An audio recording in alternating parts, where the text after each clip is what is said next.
Star, How Warren Beatty Seduced America, by Peter Biskind. Narrated by David Drummond. Copyright 2010 by Peter Biskind. This unabridged audiobook is published by arrangement with Peter Biskind and International Creative Management, and was produced in the year 2010 by Tantor Media, Incorporated, which holds the copyright thereto. Warrenology, an introduction. You know what I think about these histories that we do on DVD? It makes me think of what Winston Churchill said.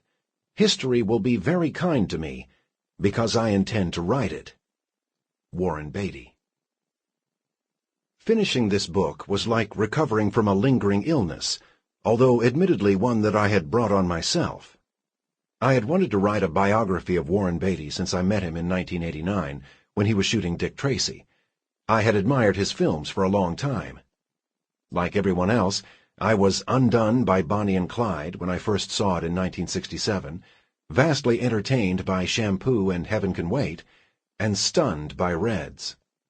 A veteran of the anti-war movement and a documentary filmmaker myself for a time, I was used to ragged 16mm black-and-white agitprop, and was astounded that the biggest Hollywood star of the 1970s had given the Gone with the Wind treatment to the Russian Revolution and the formation of the American Communist Party, and gotten a big studio, Paramount, to pay for it. During the reign of Ronald Reagan, yet. Then came Ishtar, but I was unfazed. Everybody, even Beatty, has flops. As editor of American Film in 1987, I wrote about it myself, and even put him, Dustin Hoffman, and Isabelle Adjani on the cover, in costume, all looking impish, as if they'd just gotten away with something, which, as it turned out, they hadn't. I was besotted, even though he refused to talk to me while I was working on that piece, delegating his cousin David McLeod to do the honors, and only later, when it was too late, did he say he wished he had. Very Beatty-ish, as I would learn.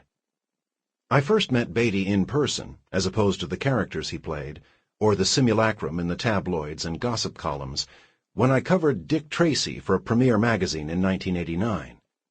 I was struck by how original a film it was, flavored with a dash of Charles Dickens and a dollop of Bertolt Brecht in equal measure.